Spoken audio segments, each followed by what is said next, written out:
Hello दोस्तों, हमने पिछली बार थोड़े कुछ क्वेश्चन यूपी पीसीएस के पीवाईक्यू देखे थे, फिर हरियाणा के देखे थे। पहले यूपी पीसीएस के देखे थे,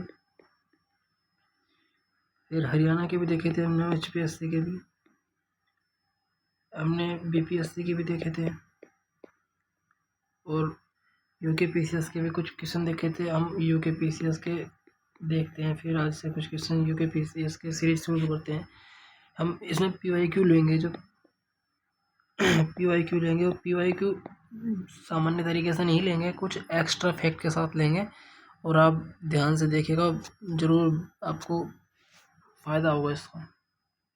इसमें एक बात और, आपके 150 क्वेश्चन होंगे। 2 पेपर होते हैं इसमें, एक तो सीसेट का होता है और एक जीएस का होता है। जीएस में 150 क्वेश्चन होते हैं लगभग। अगर आप सेफ स्कोर है तो 110 के आसपास, आप 100 से 110 के बीच आप स्कोर कीजिएगा, आराम से आपको सिलेक्शन हो जाएगा। चलिए, 1/3 इसमें नेगेटिव मार्किंग भी होती है। पहला क्वेश्चन है आपका ना, क्वेश्चन नंबर 1। 2011 की जनगणना के अनुसार 2011 की जनगणना के अनुसार निम्न कथनों पर विचार कीजिए। उत्तराखंड के बारे में पूछ रहा है। 2011 की जनगणना किसकी है? उत्तराखंड की। ठीक है, उत्तराखंड की। इसने कहा कि उत्तराखंड में रुद्रप्रयाग जिले में जनसंख्या सबसे कम है। फिर दूसरा पूछा है, उत्तराखंड राज्य में नैनीताल का स्थान जनसंख्या में तीसरा है। फिर आपका उत्तराखंड में लिंग अनुपात 963 है। और उसके बाद आपका उत्तराखंड में जनघनत्व 189 है। देखिए, उत्तराखंड में जनघनत्व 189 है, जबकि इंडिया में जनघनत्व कितना है? इंडिया में 389 है। और लिंग अनुपात 963, ये भी ठीक है, जबकि इंडिया का लिंग अनुपात कितना है? इंडिया का लिंग अनुपात है 943। और बाल लिंग अनुपात इंडिया का, चाइल्ड लिंग अनुपात कितना है? चाइल्ड लिंग अनुपात है इंडिया का 919। और नैनीताल का स्थान दूसरा है। नहीं, नैनीताल का स्थान दूसरा नहीं है, ये गलत है। नैनीताल का स्थान दूसरा नहीं है, यह जनसंख्या में तीसरा स्थान है, ये गलत है। जनसंख्या में तीसरा स्थान नहीं है नैनीताल का। फिर आपका रुद्रप्रयाग जिले जनसंख्या सबसे कम है। रुद्रप्रयाग जिले की जनसंख्या में सबसे कम है, ये ठीक है। रुद्रप्रयाग जिले में सबसे कम है, जनसंख्या सबसे कम है, ये ठीक है। रुद्रप्रयाग इसका है 134, 134 आपका आंसर ठीक है। जबकि सबसे अधिक जनसंख्या में सबसे बड़ा जिला जो है आपका हरिद्वार है। उसके बाद आपका देहरादून आता है। उसके बाद आपका देहरादून आता है। उसके बाद आपका यूएस नगर आता है, जिसे बोलते हैं उधम सिंह नगर। उसके बाद आपका नैनीताल आता है। इसने पूछा है सबसे कम, तीसरा स्थान है, गलत है। सबसे कम तीसरा स्थान पे बागेश्वर आता है, क्योंकि सबसे कम की अगर हम बात करें, नैनीताल का जनसंख्या तीसरा स्थान है, चौथा स्थान है नैनीताल का, ये ध्यान रखना। ठीक है, सबसे कम की बात करें, सबसे कम जो है रुद्रप्रयाग की है। रुद्रप्रयाग के बाद आपका आता है चंपावत। चंपावत के बाद आता है बागेश्वर। बागेश्वर के बाद आता है आपका उत्तरकाशी।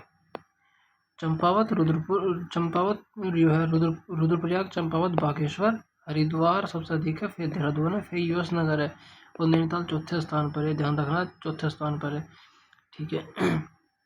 आर्थिक सर्वेक्षण की बात कर लेते हैं। आपका जो लिंग अनुपात आपने देख लिया, ठीक है। और लिंग अनुपात में जो है उत्तराखंड का 25वां स्थान है, 25वां स्थान है उत्तराखंड का, 25वां स्थान, ये भी ध्यान रखना। और इंडिया में सबसे अधिक, इंडिया की बात करूँ, इंडिया में सबसे अधिक लिंग अनुपात किसका है? केरल का है। इंडिया में सबसे अधिक लिंग अनुपात किसका है? केरल का है, 1084 के लगभग है। और सबसे कम जो है हरियाणा का है, HR का है, कितना है? 879 है, ये ध्यान रखना है आपको। जनघनत्व की बात करूँ तो जनघनत्व किसका आएगा? अगर जो भारत में जनघनत्व की बात करूँ तो बिहार का जनघनत्व सबसे अधिक है, कितना है बिहार का? 1106। और सबसे कम किसका है? अरुणाचल प्रदेश का। अरुणाचल प्रदेश का कितना है? अरुणाचल प्रदेश का, अरुणाचल प्रदेश का है 17, ये याद रखना आपको। फिर आपका ये करंट का तो उस समय उत्तराखंड 2024-25 के अनुसार वर्ष 2024-25 उत्तराखंड के सकल GSDP स्थिर कीमतों में अनुमानित वृद्धि दर क्या है? स्थिर कीमतों में अनुमानित वृद्धि दर क्या है? ये तो आपका 24-25 का था। अगर जो आर्थिक सर्वेक्षण 25-26 की बात करें जा, और बजट 26-27 की बात करी जा, तो स्थिर कीमतों पर जो भारत का ग्रोथ रेट है, उत्तराखंड की स्थिर कीमतों पर उत्तराखंड की ग्रोथ रेट 8.2% है। 8.2% ये तो है स्थिर कीमतों पर। अगर बात करें जाए स्थिर कीमतों पर, बात करें जाए वर्तमान कीमतों पर, वर्तमान कीमतों पर कितनी है? वर्तमान कीमतों पर है 12%। ये ध्यान रखना है। वर्तमान कीमतों पर जीएसडी की ग्रोथ रेट कितनी है? स्थिर कीमतों पर 8.2% है और वर्तमान कीमतों पर 12% है। उत्तराखंड में Hindustan HMT Hindustan machine tools इकाई HMT हिंदुस्तान मशीन टूल्स इकाई कहाँ पर है? रानी बाग में है। रानी बाग कहाँ पड़ता है? आपको नैनीताल में पड़ता है, ये ध्यान रखना। रानी खेत में है। रानी खेत नहीं, रानी खेत नहीं होगा, रानी बाग होगा इसका। रानी खेत नहीं, रानी खेत तो अलवड़ा में पड़ेगा आपका। इसका है रानी बाग। रानी बाग ये पड़ता है नैनीताल में, ठीक है। उत्तराखंड में शिल्प उत्पादों को किस ब्रांड के नाम से बेचा जाता है? यह है हिमाद्री ब्रांड के नाम से। ये 2024 की रिपोर्ट थी, इन करंट का था। SDG ये भी पिछला स्कोर था 79 था। SDG पे उत्तराखंड का, केरल का भी सेम स्कोर था। एक है नैंड गेट। नैंड गेट जो दो गेट से मिलकर बना होता है। एक तो बनता है and gate plus not gate, इन दो से मिलकर बना होता है। कुछ इस प्रकार का इसका बुलियन व्यंजन होता है कि पहले तो ये आपका एंड गेट जुड़ गया, ये आ गया, जैसे कि ए और बी हमने इनपुट निवेश किया तो इसमें ए प्लस बी निकल गया जाएगा। जब उसके बाद इसमें हम एंड की नोट गेट जोड़ेंगे तो ये इस प्रकार का बुलियन व्यंजन निकल के आएगा।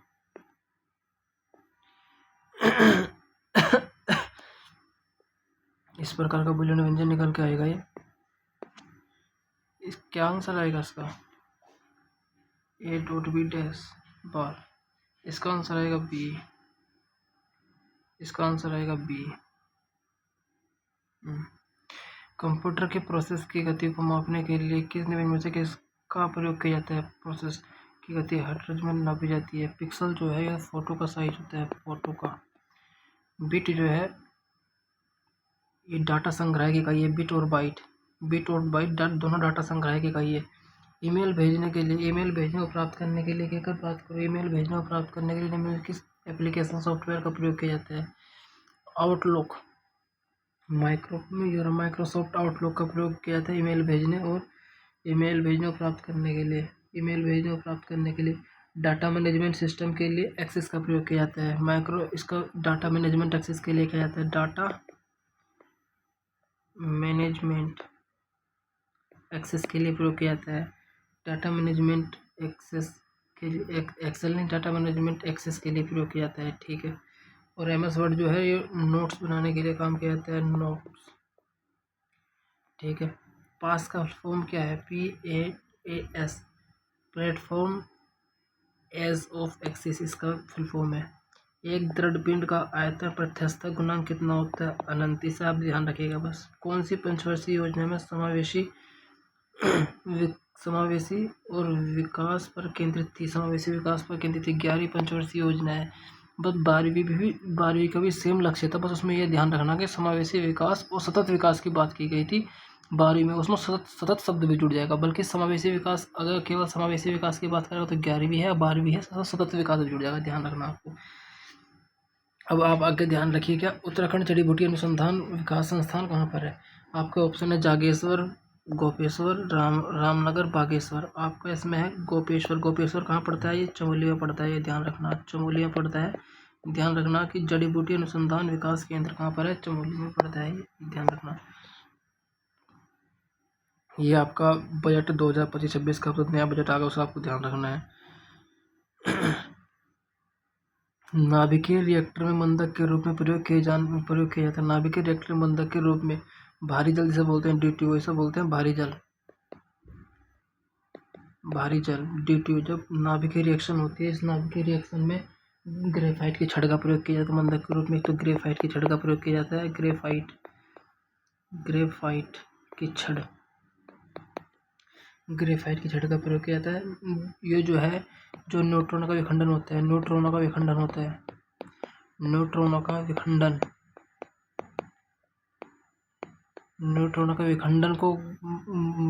की गति को मंद करने के लिए, विखंडन की गति को मंद तथा कम करने के लिए, मंद करने के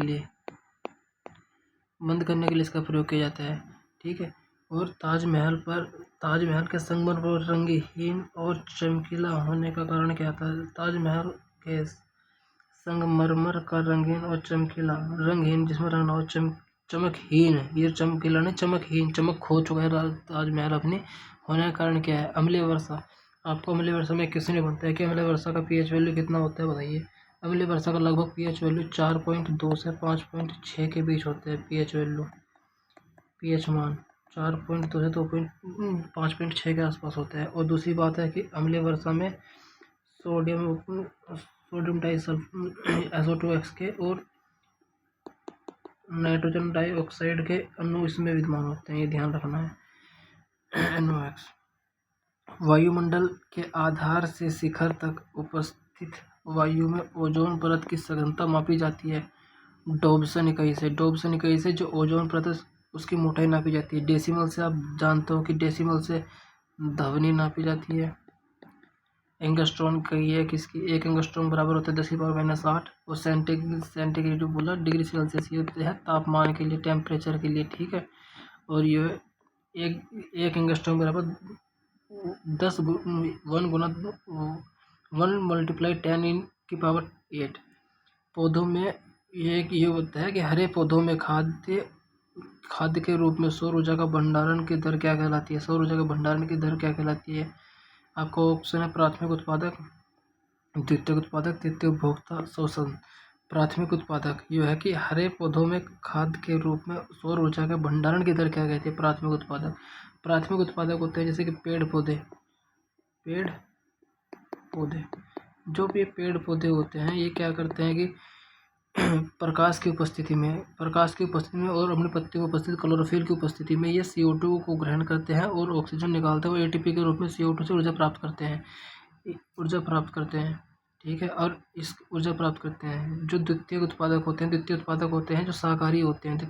शाकाहारी में आपका जगह खरगोश हो गया, फिर आपका हिरण हो गया, भैंस होगी, गाय होगी, ये आपके द्वितीय उत्पादक होते हैं, शाकाहारी होते हैं।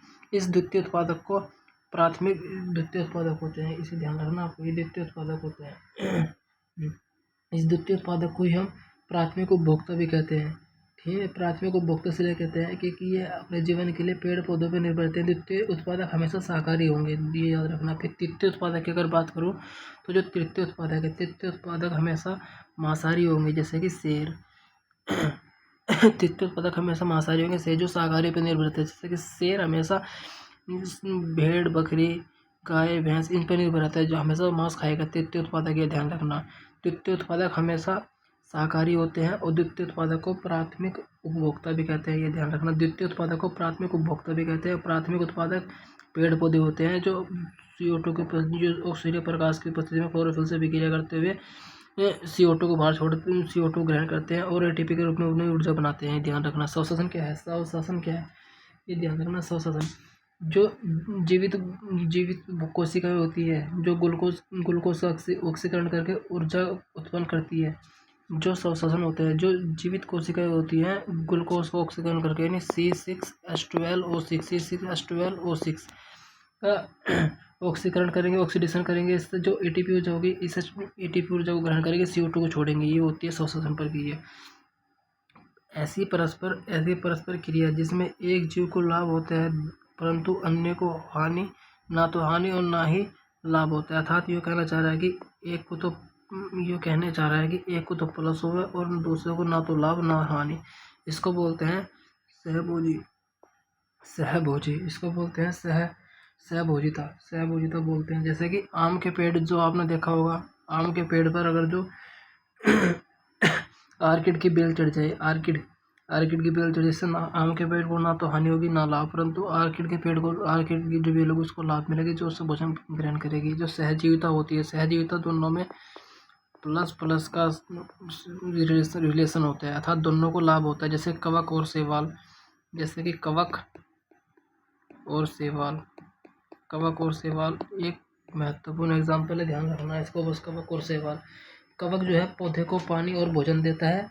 जो शैवाल होता है ये प्रकाश संश्लेषण में मदद करता है, प्रकाश संश्लेषण में मदद करता है। जो परजीविता होती है एक को माइनस होता है, एक को प्लस होता है, एक को माइनस होता है परजीविता। जैसे कि जो मानव शरीर में जो पैरासाइट्स होते हैं, बैक्टीरिया हो जाते हैं, इसमें क्या होता है कि ये रोग उत्पन्न करते हैं, मानव को बीमार कर देते हैं, परंतु अपने आप को फायदा देते हैं, ये होते हैं परजीविता।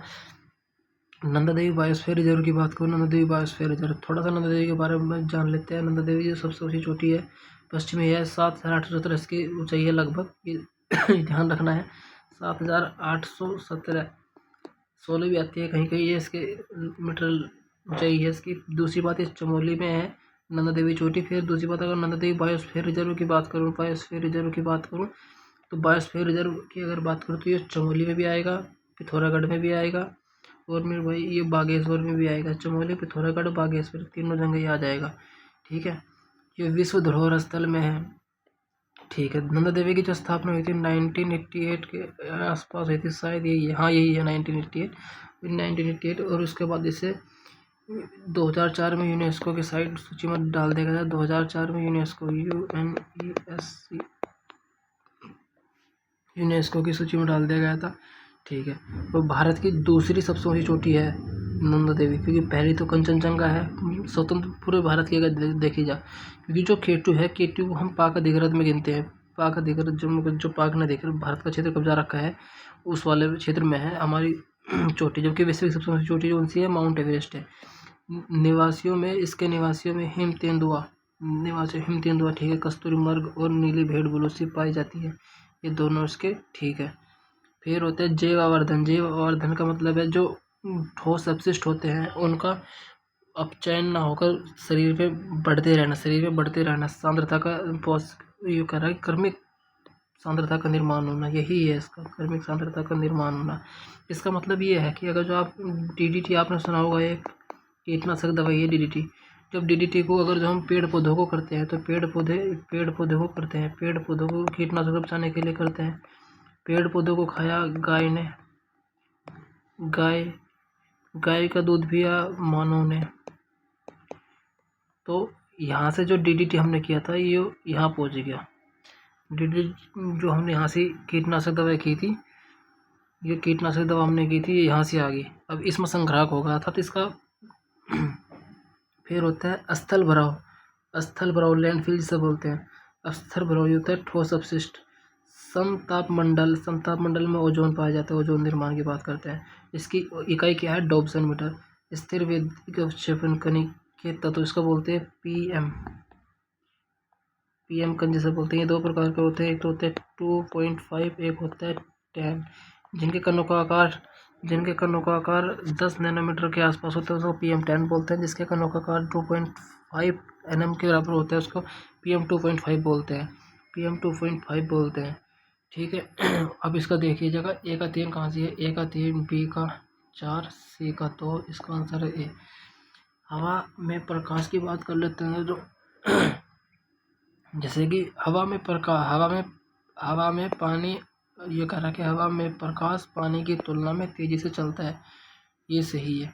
हवा का अपवर्तनांक पानी से अधिक होता है, हवा का अपवर्तनांक पानी से अधिक होता है, ये गलत है। हवा का अपवर्तनांक पानी से अधिक होता है, ये गलत है। क्योंकि हवा का अपवर्तनांक कितना है आप ध्यान करोगे, अगर जो हवा का एयर की बात करोगे, अगर जो एयर का अपवर्तनांक 1.003 है, जबकि वाटर की बात करो WATER, वाटर की बात करो तो 1.33 है। तो अपवर्तनांक किसका अधिक है? वाटर का। जिसका अपवर्तनांक अधिक अधिक है तो फिर प्रकाश की चाल कम होगी, ये ध्यान रखना। और इसका अपवर्तनांक कम है, प्रकाश की चाल अधिक होगी। सबसे अधिक चाल वायु में होती है, C बराबर 3 गुना 10⁸ मीटर पर सेकंड, 10⁸ मीटर पर सेकंड। ठीक है, ये अपवर्तनांक याद रखना कि हवा का अपवर्तनांक पानी से कम है। एयर का अपवर्तनांक कितना है? 1.003। और इसका कितना है? और एक डायमंड का अपवर्तनांक याद रखना, डायमंड का, हीरे का अपवर्तनांक कितना है? लगभग 2.43। इसका अपवर्तनांक बहुत ज़्यादा है तो इसमें प्रकाश की चाल और कम होगी, याद रखना। फिर आपका रेखीय प्रसार गुणांक के विमा ये है, आयतन प्रसार गुणांक की विमा ये है, इसके दोनों सही है। अब बात करते हैं दूध से दही। दूध से दही में बदलता है तो खट्टा स्वाद का कारण क्या है? खट्टे स्वाद का कारण क्या है? खट्टे स्वाद का कारण है लैक्टिक एसिड। लैक्टिक एसिड जो दूध होता है, दूध का जो मीठा स्वाद होता है, जब कच्चा दूध मीठा होता है तो किसके कारण होता है? लैक्टोज के कारण मिठास होती है। लैक्टोज ही लैक्टिक एसिड में बदलता है जब दूध दही बन जाता है। लैक्टोज, यह याद रखना, लैक्टोज। जो आपका टार्टिक है, टार्टिक एसिड कहाँ पाया जाता है? आपका इमली में और अंगूर में। ये याद रखना, इमली में और अंगूर में पाया जाता है आपका टार्टिक एसिड। जो सिट्रिक एसिड है, सिट्रिक एसिड बताओ कहाँ पाया जाएगा? सिट्रिक एसिड पाया जाता है आपका खट्टे फलों में पाया जाता है, जैसे कि नींबू, संतरा और मौसमी। ये खट्टे फलों में पाया जाता है आपका सिट्रिक एसिड। ये ध्यान रखना, सिट्रिक एसिड कहाँ पाया जाता है? खट्टे फलों में पाया जाता है, खट्टे फलों में।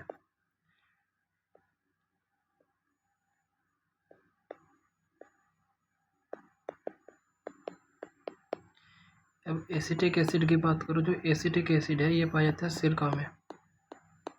एसिटिक एसिड जो पाया जाता है सिरका में, सिरके में, सिरका।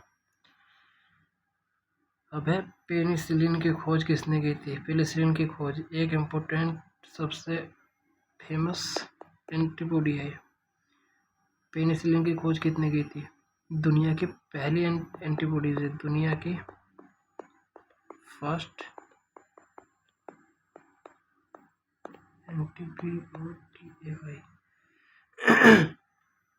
एंटीबायोटिक है, दुनिया की सबसे पहली एंटीबायोटिक है। एंटीबायोटिक याद रखना, एंटीबायोटिक्स दुनिया की पहले। इसकी खोज जो की थी अलेक्जेंडर फ्लेमिंगो ने की थी, अलेक्जेंडर फ्लेमिंगो ने की थी।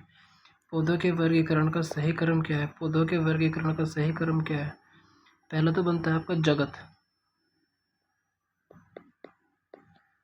जिसे बोलते हैं किंगडम। जगत के बाद आती है आपकी प्रभाग, जिसे बोलते हैं डिवीजन, प्रभाग जिसे बोलते हैं डिवीजन, अर्थात इसे बोलते हैं किंगडम, इसे बोलते हैं डिवीजन। प्रभाग के बाद आता है आपका क्लास, जिसे बोलते हैं वर्ग, क्लास जिसे बोलते हैं वर्ग। क्लास के बाद आता है गुण, जिसे बोलते हैं हम ऑर्डर, गुणिक गण जिसे बोलते हैं ऑर्डर। उसके बाद आता है कुल, जिसे बोलते हैं हम फैमिली। कुल के बाद आता है वंश, वंश जीन्स जिसे बोलते हैं वंश। के बाद आता है प्रजाति। ठीक है, अर्थात प्रजाति, प्रजाति के बाद जाति, जाति तो ठीक है, वंश है, वंश के बाद वर्ग, ये गलत है। जाति ये गलत है, गण्य आना का। जाति देखते हैं, जाति होगी, कुल होगी, कुल ये गलत है।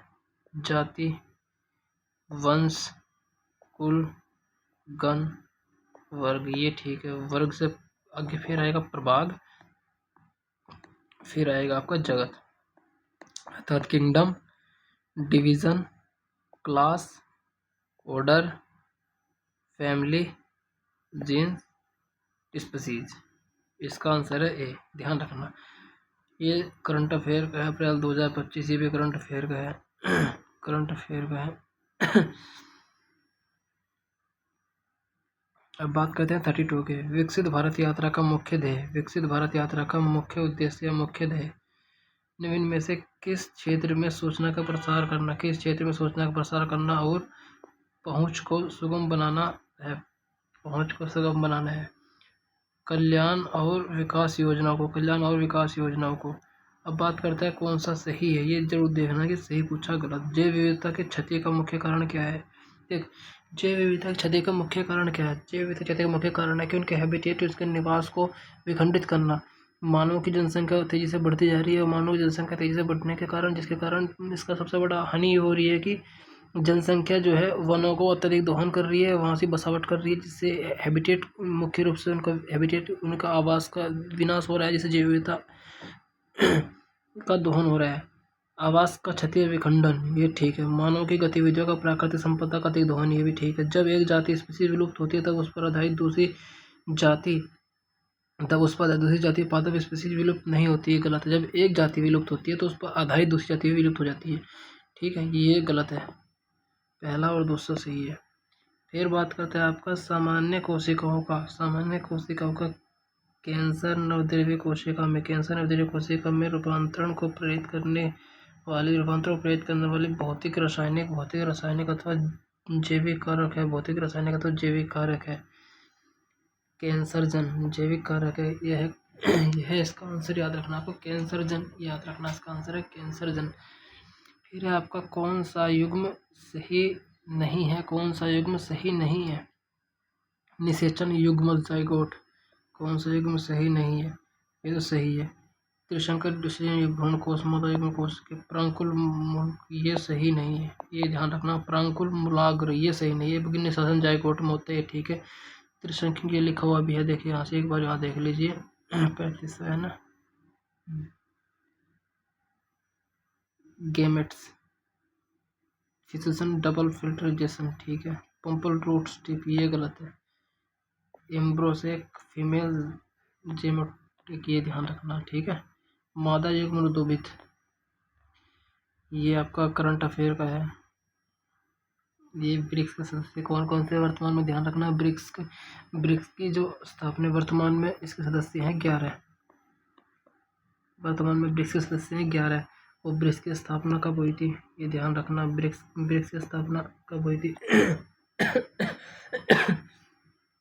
ध्यान रखना, ब्रिक्स की स्थापना कब हुई थी। उसके बाद ब्रिक्स जो था 2010 में कितने सदस्य हो गए थे इसमें, साउथ अफ्रीका इसमें जुड़ गया था, ब्रिक्स BRICS ब्रिक्स, इसमें इस टाइम पे 1 2 3 4 5 सदस्य हो गए थे, अब इसमें फिर 6 जुड़ गए। और भाई इसकी जो जिम ओनील याद रखना, जिसने इसका एक अर्थशास्त्री था जिसने इसका नाम दिया जिम ओनील याद रखना, जिम ओनील ने इसकी अवधारणा दी थी ब्रिक्स, तो उभरती हुई अर्थव्यवस्था की बात करते हैं। इसमें लगभग 40% GDP का योगदान, 40% बेसिक GDP की बात करते हैं, ठीक है। और इसमें 6 देश कौन कौन से थे, इंडोनेशिया तो 11वां है, ये भी है, ईरान भी है, मिस्र भी है, इथोपिया भी है, भारत भी है, इसमें तो सभी है। इसमें याद रखना आपको, एक तो UAE भी इसमें जुड़ चुका है, सऊदी अरब जिसे बोलते हैं, सऊदी अरब भी इसमें जुड़ चुका है, सऊदी अरब भी इसमें जुड़ चुका है। इथोपिया होगा, मिस्र होगा, ईरान होगा, इंडोनेशिया होगा, 1 2 3 4 5 सऊदी अरब भी है, एक UAE भी है। ये 6 देश इसमें नहीं जुड़े हैं और 5 पहले हैं, 11 हो चुके हैं, ठीक है। अब आपका ये करंट का दोस्त डिजी लॉकर सेवा का उद्देश्य क्या है, ये तो कोई भी कर देगा, व्यक्तिगत दस्तावेज के लिए क्लाउड स्टोरेज प्रदान करना। कृत्रिम बुद्धिमत्ता ये 2025 करंट अफेयर का था। निम्नलिखित तकनीक का उपयोग ये कर रहा है कि निम्नलिखित किस तकनीक का उपयोग अनुवांशिक संरचना के आधार पर व्यक्तिगत दवा बनाने के लिए किया जाता है। क्रिस्पर तकनीक का प्रयोग किया जाता है। क्रिस्पर तकनीक का प्रयोग किया जाता है। देखिए यहाँ से आएगा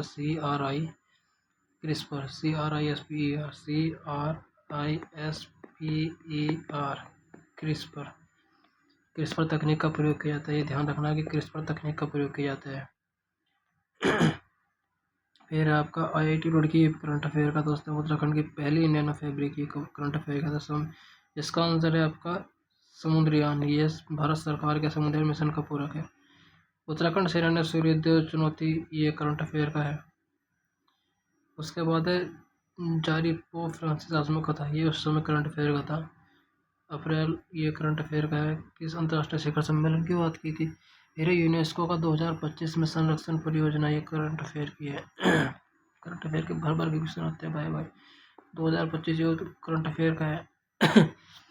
फिर 38वां राष्ट्रीय खेल का आयोजन के बाद, ये कह रहा है 38वें राष्ट्रीय खेल के सफल आयोजन के बाद भारत में ओलंपिक मेजबानी के लिए स्वयं को तैयार किया जाएगा। 2036 शायद अहमदाबाद है। उसके बाद आपका अहमदाबाद में होगा। ये ध्यान रखना कि ओलंपिक खेल की भारत अहमदाबाद में है। ये करंट अफेयर का पुष्पदत्त पंत द्वारा नहीं लिखी गई, ये करंट अफेयर की है। 38वें राष्ट्रीय समापन समारोह का आयोजन, ये करंट अफेयर का 38वें राष्ट्रीय खेल उत्तराखंड में हुए थे। कहाँ से इनका समापन हुआ था, कहाँ इसका शुभारंभ हुआ था, ये ध्यान रखना कि समापन इसका हल्द्वानी में होता है और अंतर्राष्ट्रीय खेल स्टेडियम में इसका शुभारंभ हुआ था। बी इसका आंसर है। सिलक्यारा सुरंग उस समय चर्चा में थी, जिसका नाम अब जब बाबा भूखनाग सुरंग कर दिया गया है, बाबा भूखनाग, ये ध्यान रखना, बाबा भूखनाग इसका नाम कर दिया गया है। इसकी जो दूरी है लगभग 4.53 किलोमीटर है। 30 किलोमीटर दूरी को 4.5 किलोमीटर बराबर रख दिया इसने, ठीक है। उत्तराखंड में सही विकल्प का चुनाव कीजिए। विश्व धरोहर उत्तराखंड में स्थित है। ध्यान रखना, शब्द रखना कि उत्तराखंड में स्थित है यूनेस्को में। देखिए फूलों की घाटी, फूलों की घाटी आपको याद रखना, फूलों की घाटी को उत्तराखंड में शामिल चमोली में है फूलों की घाटी। फूलों की घाटी को 2005 में यूनेस्को की सूची में शामिल किया गया था। ध्यान रखना 2005 में, 2005 में यूनेस्को यूनेस्को, जबकि नंदा देवी को 2004 में यूनेस्को की सूची में शामिल किया गया था। काजीरंगा कहाँ से है? काजीरंगा असम में है। और पर्वतीय रेल मार्ग कहाँ से है? कुल्लू मनाली वाला भी है, दार्जिलिंग वाला भी है, इसलिए ये नहीं होगा उत्तराखंड में, ये नहीं होगा। इसमें ए और डी है, ए और डी, इसका आंसर है डी। ये है 2025 में पद्मश्री, 2025 का है, तो 2026 के पद्मश्री मिल गए। राधाबाई भट्ट को उस टाइम मिला था। फिर आपका उत्तराखंड केंद्रीय संस्थानों के बारे में कौन सा कथन गलत है? उत्तराखंड केंद्रीय संस्थानों के बारे में भारतीय पुरातात्विक बताना कि गलत है, कौन सा गलत सम्मिलित है? देख, भारतीय पुरातत्व सर्वेक्षण कहाँ से है? देहरादून में, ये तो सही है। फिर आपका वन अनुसंधान संस्थान देहरादून में, वन अनुसंधान संस्थान देहरादून में, ये भी सही है। अब फिर है भारतीय पुरातत्व सर्वेक्षण देहरादून में, राष्ट्रीय जल संस्थान, ठीक है, रुड़की में एक भवन अनुसंधान केंद्र भी रुड़की में ही है। फिर आपका शीतल मत्स्य अनुसंधान हल्द्वानी में, शीतल मत्स्य अनुसंधान हल्द्वानी में, ये गलत है, ये जो है भीमताल में है, भीमताल में है, इसलिए ये गलत है, यही इसका सही आंसर है। रामचरितमानस, रामचरितमानस सबको पता है संध्या नंदी है। विक्रम देवचरित किसकी है? बताना। विक्रम देवचरित बिल्हण की है। कहाँ से? बिल्हण भैया, ये है विक्रम देवचरित बिल्हण की है। नव सहन संकृता, ये और एक नव सह संचरित किसकी है? बताओ। पद्मगुप्त की है, पद्मगुप्त की है। और मेरे भाई कुमारपाल चरित हेमचंद की है। हेमचंद जो है जैन धर्म से जुड़ा हुआ है। ये कुमारपाल चरित्र जैन धर्म से है। अब देख लेते हैं, ये जैन से जुड़ा हुआ है। यानी ए का 3, ए का 3, बी का 1, ए का 3, बी का 1, ए का 3, बी का 1, सी का ए का 3, ए का 3, बी का 1, सी का 2, ए का 3, ए का 3, बी का 1, सी का 2, डी का 4। अमीर खुसरो द्वारा लिखे गए ग्रंथ कौन कौन से हैं? नौसिफार अमीर खुसरो का है। खजाइन उल फतूहत ये भी अमीर खुसरो का, ये भी अमीर खुसरो का है। मुक्ता उल फतूह ये भी अमीर खुसरो की है। किराना ये सुतात ये भी अमीर खुसरो की है। ये सभी के सभी ग्रंथ जो है अमीर खुसरो के हैं। साथ ही एक ग्रंथ और है, एक ग्रंथ का नाम है इसका तुगलकनामा, भी अमीर खुसरो का है। तुगलकनामा भी अमीर खुसरो का है। कव्वाली का जनक अमीर खुसरो को कहा जाता है, ये ध्यान रखना। कव्वाली का जनक भी अमीर खुसरो का, खड़ी बोली का जनक अमीर खुसरो को कहा जाता है।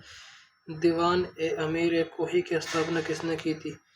कोही अर्थात कृषि विभाग की स्थापना किसने की थी? मोहम्मद बिन तुगलक ने की थी। अलाउद्दीन खिलजी को उसकी बाजार व्यवस्था के लिए जाना जाता है। इसका जो कार्यकाल था 1296 से लेकर 1315 तक था। 1296 से लेकर 1315 तक था।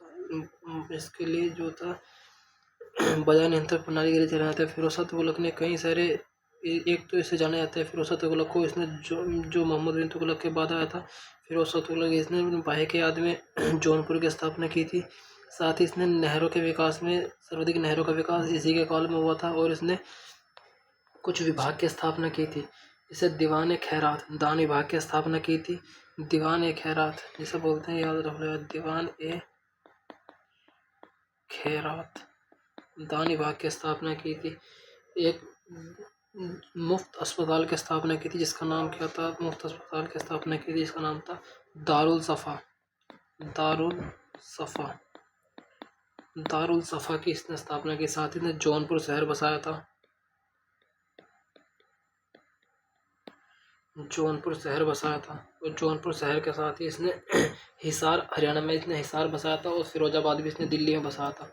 ठीक है। शेरशाह सूरी की बात कर लेंगे। शेरशाह सूरी प्रथम द्वितीय अफगान शासक के रूप में जाने जाते हैं शेरशाह सूरी को, जिसने 1540 में बेलग्राम, 1539 में कन्नौज का युद्ध हुआ था, ये ध्यान रखना, हुमायूं के साथ हुआ था। चिराग ए दिल की बात करो, चिराग ए दिली कौन लोकप्रिय है? यह है नसरुद्दीन महमूद। नसरुद्दीन महमूद शेख निजामुद्दीन चिश्ती सिलसिले से संबंधित थे, और गुप्त बख्तियार खिलजी चिश्ती सिलसिले से संबंधित थे, जिन्होंने जिनकी याद में कुतुब मीनार बनी हुई है। फिर है इनका क्रम बताना कि सबसे पहले घटना, आखिरी घटना का क्रम बताना है। सबसे पहले घटना, आखिरी घटना। पानीपत का युद्ध कब हुआ था? 1526 ईस्वी में हुआ था, किसके साथ? बाबर और इब्राहिम लोदी के साथ हुआ था पानीपत का युद्ध। फिर खानवा का युद्ध जो होता है, खानवा का युद्ध 1527 में हुआ था, 1527 में होता, ये हुआ था राणा संगा और बाबर के बीच, राणा संगा और बाबर के बीच, राणा संगा और बाबर के बीच। चंदेरी का युद्ध जो होता 1529 ईस्वी में हुआ था, राजपूत राजा, मालवा के राजपूत राजा थे मेदिनी राय, और मालवा के मेदिनी राय, याद रखना, मेदिनी राय मालवा के राजपूत राजा थे, साथ ही बाबर था, एक साइड बाबर था। फिर घाघर का युद्ध होता है 1530 ईस्वी में, घाघरा का युद्ध जिसे बोलते हैं, कहाँ पहुँच गए? घाघरा का युद्ध होता है 1530 ईस्वी में, कहाँ से? घाघरा का युद्ध होता है 1530 ईस्वी में। किसके बीच होता है? घाघरा का होता है महमूद लोदी और बाबर के बीच, महमूद लोदी और बाबर के बीच, याद रखना, मोहम्मद लोदी और बाबर के बीच हुआ था। तो सबसे पहला कौन सा होगा? पानीपत का युद्ध। 1 2 4, सबसे बाद में 3 है, 1 2 4, 1 2 4, ये है इसका। फिर बात आ गई अब जहांगीर के दरबार में। जहांगीर के दरबार में प्रसिद्ध चित्रकार कौन थे? जहांगीर स्वयं सबसे अच्छा चित्रकारिता का स्वर्णकाल कहा जाता है। जहांगीर के दरबार को क्या कहा जाता है? चित्रकारिता का स्वर्ण युग कहा, जबकि अकबर के युग को कहा जाता है साहित्य का स्वर्ण युग। अकबर के युग को कहा जाता है साहित्य का स्वर्ण युग। साहित्य का इसके जो चित्रकार थे वो थे मनोहर, बिशनदास और मंसूर। मनोहर था, ठीक है, बिशनदास था, बिशनदास और मंसूर, यथा 2 3 4, 2 3 4। बसावन तो मेरा भाई अकबर के समय था, ये तो अकबर के समय था, अकबर। बसावन। मनोहर की बात करूँ तो ये राजशाही चित्रों के लिए जाना जाता था, राजशाही चित्र होता है, दरबारी चित्र के लिए जाना जाता है, दरबारी दृश्यों के लिए तो जाना जाता है, दरबारी दृश्यों के लिए, राजशाही चित्रों के लिए। जो बिशनदास था ये फारस के अब्बास के शासक की मूर्ति बनाता है, अब्बास, याद रखना, उससे याद आ जाएगा अब्बास के शाह की मूर्ति। बस ये ध्यान रखना कि इसने मंसूर की बात करी, दुर्लभ पशुओं के चित्र बनाता है, दुर्लभ पशुओं के चित्र बनाता है। और बसावन जो था इसने अकबरनामा की चित्र बनाता है, अकबरनामा और रजमनामा,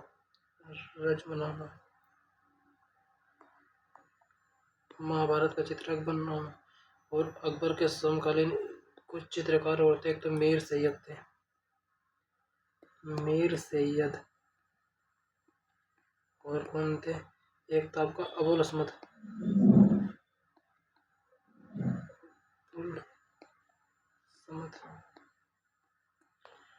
अब ऑल इंडिया ट्रेड यूनियन के संदर्भ में स्थापित करने का विचार कीजिए। ऑल इंडिया ट्रेड यूनियन पेटक की स्थापना 1920 में हुई थी, ठीक है। इसका प्रथम अध्यक्ष लाल लाजपत राय थे, ठीक है। और सचिव कौन थे इसके? दीवान चमन लाल।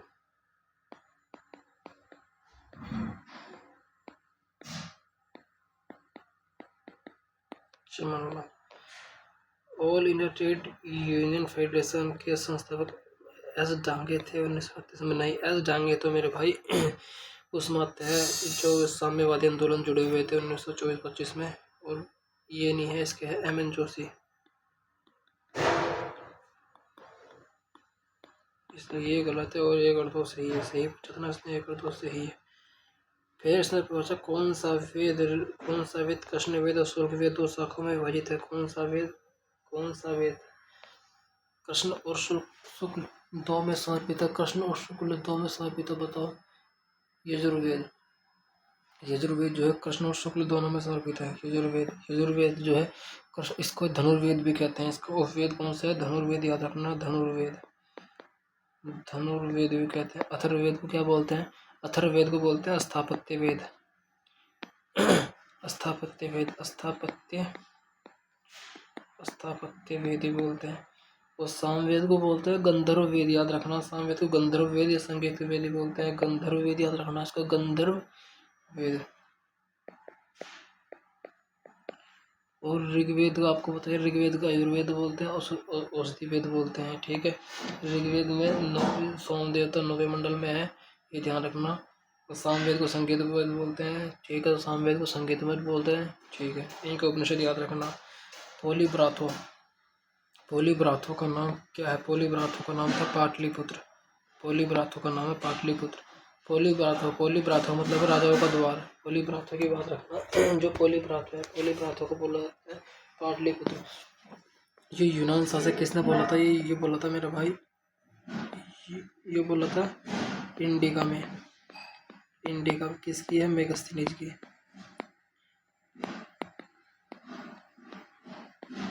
मेगस्थनीज की इंडिका है, ये ध्यान रखना। मेगस्थनीज की इंडिका है। पोलीब्राथो ये याद रखना बिल्कुल।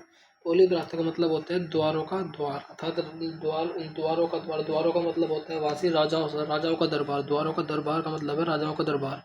ठीक है, और आपको पुरुषपुर याद होगा। पुरुषपुर को बोलते हैं पेशावरी, बोलते हैं पुरुषपुर को पेशावर। जो कनिष्क था, कुषाण शासक जो था, कुषाण शासक कनिष्क, समय इसकी राजधानी थी ये ध्यान रखना। अधिकांश अभिलेख प्राकृत भाषा में है और ब्राह्मी लिपि में है। ठीक है, जबकि पाक वाले क्षेत्र में ये है, पाकिस्तान वाले क्षेत्र में शहबाजगढ़ी मांसाहारी अभिलेख प्राकृत भाषा में है। ठीक है, और खरोष्टी लिपि में, ये भी ठीक है। खरोष्टी लिपि में दोनों। खरोष्टी लिपि की एक विशेषता यह है कि यह बाएं से दाएं लिखी जाती है। बाएं से दाएं लिखी। सबसे पुरानी लिपि कौन सी है?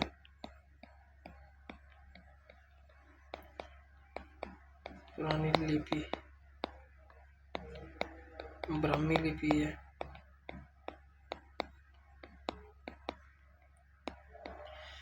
ब्राह्मी लिपि है। इसके 14 अभिलेख याद रखने, आपको रटे होने चाहिए 14 अभिलेख तो बिल्कुल है। 13वें अभिलेख में तो 14 अभिलेख याद रखना। इसके 13वें अभिलेख में इसमें कलिंग युद्ध की बात करता है और साथ ही पड़ोसी राज्यों की बात करता है। कलिंग युद्ध की बात करता है कि इसमें 13वें अभिलेख में इसे पड़ोसी राज्य का विवरण मिलता है। और दूसरे अभिलेख में, पहले अभिलेख में ये पशु बलि की बात करता है, दूसरे अभिलेख में ये दक्षिण के राज्यों की बात करता है, साथ ही मानव और पशु चिकित्सा की बात करता है। 5वें अभिलेख में ये बात करता है कि राजकीय अधिकारियों का प्रत्येक 5वें वर्ष दौरा किया जाएगा। राजकीय अधिकारियों को प्रत्येक 5वें वर्ष नियुक्त किया जाएगा। धम्मा मात्रा की नियुक्ति करता है, जिससे धम्मा मात्रा को, जिससे बौद्ध धर्म की जो थेरवाद शाखा का समर्थक था उसे दूर दूर तक प्रचार प्रसार किया जाए। इसलिए इसने अपने पुत्र महेंद्र तथा पुत्र संघमित्रा को उसने श्रीलंका में बौद्ध धर्म के प्रचार प्रसार के लिए भेजा। बौद्ध धर्म के प्रचार प्रसार के लिए भेजा था, ये पता होना चाहिए। फिर मुस्लिम लीग ने सीधी कार्यवाही दिवस कब बनाया था? सीधी कार्यवाही दिवस कब बनाया था? सीधी कार्यवाही दिवस बनाने का ध्येय यह था कि ये जो थे अपने पाकिस्तान की मांग को, पाकिस्तान जो था उस पाकिस्तान की मांग को पुरजोर समर्थन में थे। पाकिस्तान की मांग का पुरजोर समर्थन की बात करती थी। उन्होंने कहा था कि हम पाकिस्तान लेकर रहेंगे, लड़कर लेंगे पाकिस्तान। ये तो 16 अगस्त 1946 को। द इंडियन मुसलमान पुस्तक किसने लिखी थी? द इंडियन मुसलमान पुस्तक लिखी थी सैयद अहमद खान ने। सैयद अहमद खान ने द इंडियन मुसलमान पुस्तक सैयद अहमद खान ने नहीं लिखी थी यार। ये पुस्तक है मेरा भाई W हंटर ने लिखी थी, ये ध्यान रखना। कोई भूली सैयद अहमद खान लगाएगा तुरंत। W हंटर ने लिखी थी ये पुस्तक। 1971 ये पुस्तक प्रकाशित होगी थी, जिसमें मुसलमानों के सामाजिक, आर्थिक, राजनीतिक स्थिति की बात की गई थी। फिर सैयद अहमद खान किस लिए जाने थे? इन्होंने अलीगढ़ मुस्लिम कॉलेज की स्थापना की थी। सैयद अहमद अली खान ने अलीगढ़ मुस्लिम कॉलेज की स्थापना की थी। और 1863 में इन्होंने एक सोसाइटी की स्थापना की थी। सोसाइटी का नाम था साइंटिफिक सोसाइटी की स्थापना। साइंटिफिक